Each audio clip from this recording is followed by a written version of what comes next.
Muy buenos días. La lectura de hoy está en Apocalipsis capítulo 2, versículos 20 y 21.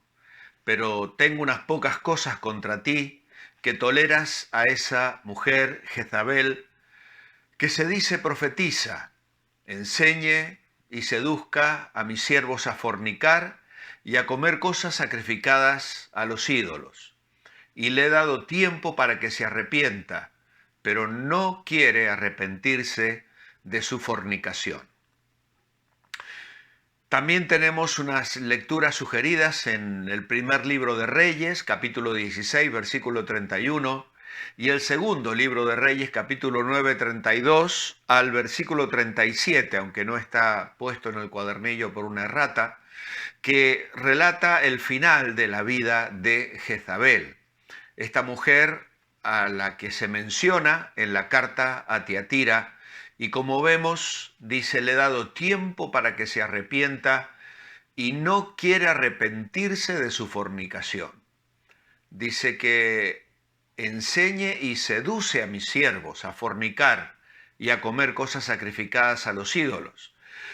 La verdad es que hoy no tenemos casi un versículo que nos quede cómodo para escoger, porque son versículos tristes que describen personas cometiendo actos de pecado e incluso nos permite ver el corazón misericordioso de Dios en su gran paciencia, dándole oportunidad aún de arrepentirse a una mujer que se está comportando de esta manera y que estaba haciendo tanto daño a la iglesia en Tiatira y al testimonio. La exhortación de Dios a esta iglesia es: arrepiéntanse, cambien de parecer. No son solo los pecadores perdidos los que necesitan arrepentirse, sino también los creyentes desobedientes. Cuando hemos cometido pecados, si no nos arrepentimos y le hacemos frente al pecado en nuestras vidas y en nuestras asambleas, Él puede juzgarnos y quitar nuestro candelero. Qué trágico es cuando una iglesia local gradualmente abandona la fe y pierde su testimonio por Cristo. Ya Abraham también nos lo explicó el domingo. Se trata de un nombre simbólico, seguramente para una mujer prominente en la iglesia de Tiatira, que como aquella infame mujer de Acab era culpable de prostitución, de brujería, y que intentó eliminar el culto a Dios del pueblo de Israel. Con muchos talentos, persuasiva y con una personalidad envolvente, esta mujer había convencido a la mayoría de los miembros de aquella iglesia que se iban a ganar amigos para Cristo, que se iban a tener testimonio en el mundo, pues tenían que vivir como ellos, frecuentar sus fiestas, celebrar sus costumbres, incluso llegar a prácticas verdaderamente pecaminosas. Y obviamente que esto era algo completamente inmoral, debido que los creyentes, como hemos visto de otras iglesias, incluso estaban sufriendo pobreza, resultado de que al negarse a adorar al emperador o a participar en los cultos idolátricos, quedaban excluidos de los grupos de comerciantes en los cuales se hacían los negocios, y esto les impedía realmente prosperar, y algunos llegaron a tener verdadera pobreza. De hecho, la semana pasada mencionábamos la iglesia de Esmirna, donde el Señor dice: conozco tu pobreza, pero tú eres rico.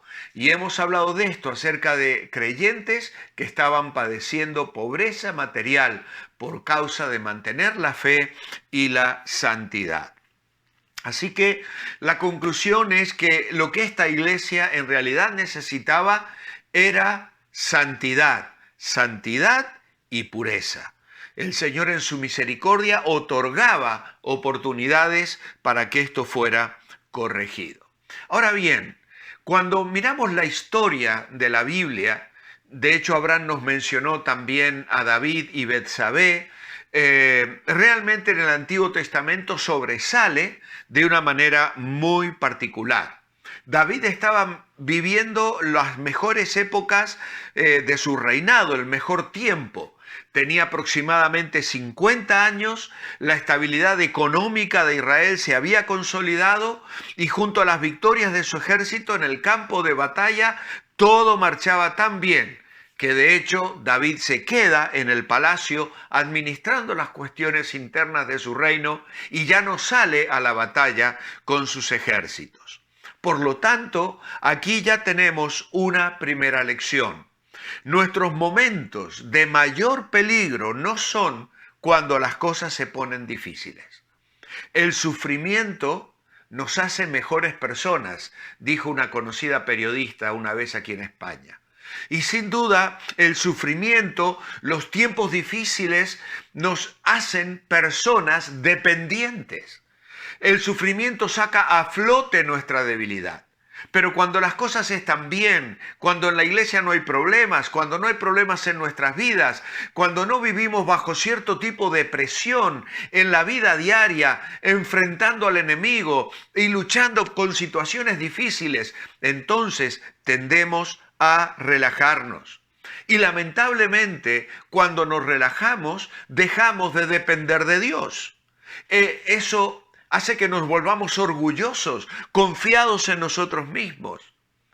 La necesidad de su presencia es algo que nos mantiene humildes. Luego David había cometido un pecado. La ley en Deuteronomio 17 establecía que los reyes no debían tener más de una mujer, no debían tener muchas mujeres. Pero influenciados por la cultura y la sociedad de aquellos días, David y otros reyes tuvieron esta práctica admitida y de hecho aplaudida por la sociedad de aquellos días. Los reyes habían sido advertidos de no adquirir caballos, mujeres, oro ni plata, porque cualquiera de esas cosas desviaría su corazón. Y aquí tenemos entonces una segunda lección, y es que la pasión sexual no se satisface teniendo un harén lleno de mujeres, sino que aumenta. Al tener muchas mujeres, no se reduce el deseo sexual, sino que al contrario, lo excita y lo estimula. Y es posible que en la actualidad la batalla en el ámbito sexual podamos encontrarla, por ejemplo, en la pornografía. Las personas van razonando, bueno, voy a mirar una sola vez, es para satisfacer mi curiosidad. Y es muy fácil caer en ese engaño. Lamentablemente hoy ya no tenemos básicamente que salir de nuestros hogares para tomar contacto real con personas, sean hombres o mujeres, fuera del ámbito de nuestras relaciones. Sencillamente con nuestros teléfonos móviles ya podemos acceder a una práctica pecaminosa, observando cosas que arruinan nuestra santidad, que nos quitan la pureza y rompen nuestra relación con el Señor. Y así comienza ese proceso de perder la sensibilidad espiritual. Esa sensibilidad es un proceso progresivo que nos descalifica para el llamamiento santo que hemos recibido y que nos hace una presa fácil para el pecado en nuestras vidas. Cuando la lujuria toma el control, Dios se hace irreal para nosotros. Vuelvo a repetir esta frase, cuando la lujuria, ese apetito sensual por mirar, por tener, por tocar, por disfrutar lo que el mundo, el pecado, la pornografía nos ofrece. Cuando la lujuria toma el control, Dios se vuelve irreal para nosotros. Perdemos el sentido de la presencia de Dios, de la santidad de Dios, del llamado de Dios. La realidad de la presencia divina se desvanece. La conciencia de Dios disminuye y no solo olvidamos quién es Dios, también olvidamos quiénes somos nosotros. El llamamiento santo. Olvidamos nuestra fragilidad y lamentablemente olvidamos las consecuencias inevitables del pecado. Porque el pecado tiene consecuencias inevitables. Lo cometas en la intimidad de tu vida, donde no te puede ver ni la persona más cercana, allí en tu corazón, en un rincón oscuro mirando la pornografía cuando nadie te observa. Eso mata tu vida espiritual, rompe nuestra comunión con Dios, nos hace perder la conciencia de quiénes somos, hijos santos de Dios, transformados, cambiados, redimidos por la sangre de Cristo, comprados a un gran precio. Y esto, tristemente, hace que olvidemos nuestra fragilidad y las consecuencias que trae el pecado.